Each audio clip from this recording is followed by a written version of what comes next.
ഇങ്ങനെയാണോ നിങ്ങൾ ബ്രഷ് ചെയ്യാറ്? അങ്ങനെയാണെങ്കിൽ നമുക്കൊന്ന് ബ്രഷിംഗ് എങ്ങനെ നോക്കിയാലോ?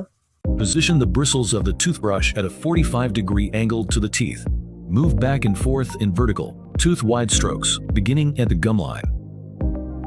Stretch a small piece of dental floss and gently slide it between your teeth in a side-to-side motion.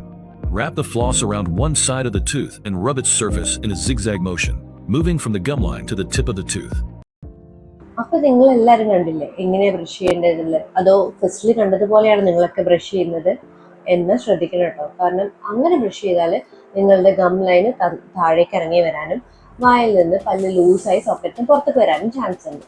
അതുപോലെ തന്നെ നമ്മൾ അങ്ങനെയും കൂടുതൽ ഹാർഡായി ബ്രഷ് ചെയ്യുമ്പോൾ നമ്മൾ ഇനാമൽ തേഞ്ഞു പോകാനും അതുമൂലം നമ്മളുടെ ഉള്ളിലുള്ള ജെല്ലിൻ്റെ കളർ പുറത്തേക്ക് എക്സ്പോസ് ചെയ്യാനും ചാൻസ് ഉണ്ട്.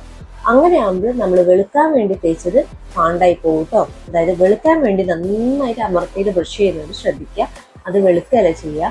നമ്മളുടെ ഉള്ളിലെ ഡെങ്കിൻ്റെ കളറ് യെല്ലോ ഷെയ്ഡ് കൂടുതൽ അപ്പോൾ യെല്ലോ കൂടുതലായിട്ട് നമുക്ക് കാണാൻ വിസിബിൾ ആയി തുടങ്ങും. അപ്പോൾ വെളുക്കല്ല ചെയ്യുക, യെല്ലോ കളർ കൂടുകയാണ് ചെയ്യുക. അതുപോലെ തന്നെ നമ്മൾ മിനിമം 2 മിനിറ്റ്സിന് നന്നായി ബ്രഷ് ചെയ്യണം.